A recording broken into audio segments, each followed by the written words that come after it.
आपका स्वागत है। पुराने समय की बात है। खुशहाल राज्य का एक राजा था। वह राजा बहुत ही दयालु एवं नेक प्रवृत्ति का था। वह अपने राज्य की प्रजा का बहुत ध्यान रखता था और अपनी प्रजा से बहुत प्रेम करता था। उसी राज्य में एक ऋषि अपने आश्रम में रहते थे। ऋषि हमेशा ध्यान करते रहते थे। एक दिन उन ऋषि को ध्यान करते समय कुछ आवाज हुआ। फिर घबराकर अचानक ध्यान से उठकर वे राजमहल की तरफ चले गए। वहां राजसभा में पहुंचकर ऋषि ने कहा, राजन, मैं एकांत में आपसे बात करना चाहता हूँ। तब राजा ने सभी मंत्रीगणों और सैनिकों को तुरंत बाहर भेज दिया। तब राजा ने ऋषि से कहा, ऋषिवर, आप इतनी परेशान क्यों हैं? तब ऋषि ने राजा से कहा, हे राजन, मैं तुम्हें इस वक्त कुछ ज्यादा नहीं बता सकता और बहुत बड़ी विपदा आने वाली है। मैं तुम्हें 3 संकेत बता रहा हूँ। उन तीनों संकेतों की तुम्हें पूर्णतया पालन करना है। फिर तीनों बातें पूरी होने के बाद तुम मेरे पास आना।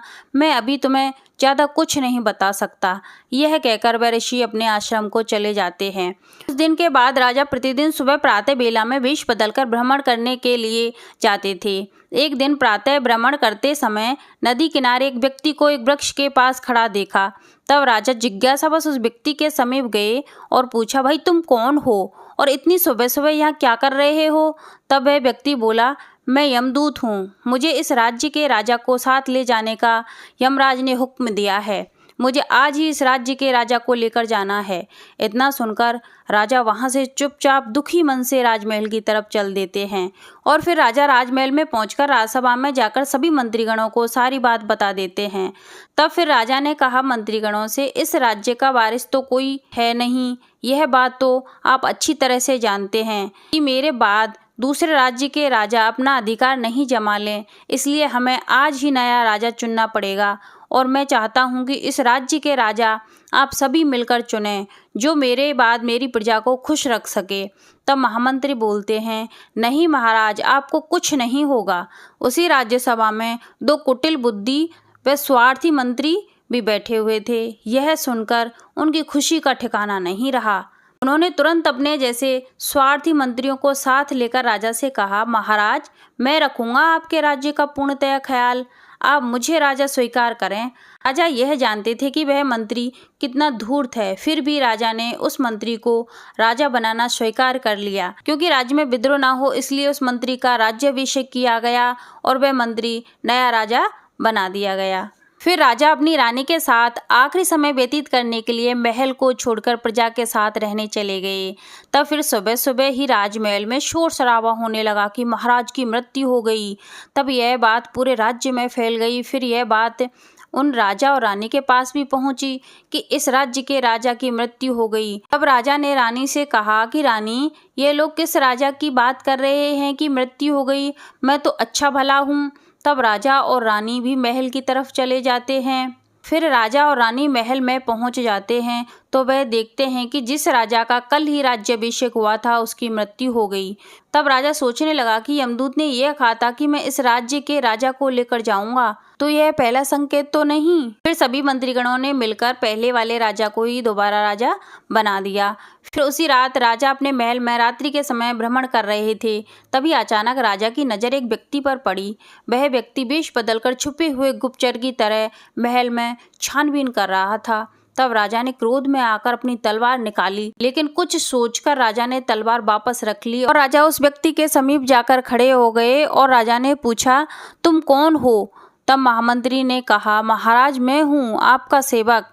फिर राजा ने कहा, महामंत्री जी, आप यहाँ इस वक्त क्या कर रहे हो? तब महामंत्री ने कहा, महाराज, मैं रोज रात्रि के समय वेश बदलकर महल में भ्रमण करता हूँ कि कोई पड़ोसी राज्य का शत्रु अपने राज्य में गुप्तचर बनकर तो नहीं घुस आया। तब राजा ने सोचा कि मैं अभी तलवार से मेरे प्रिय मंत्री का वध कर देता। राजा ने फिर से अपने मन में सोचा, यह दूसरा संकेत तो नहीं। फिर दूसरे दिन सुबह राजा राज्यसभा में मंत्रीगणों के साथ मंत्रणा कर रहे थे।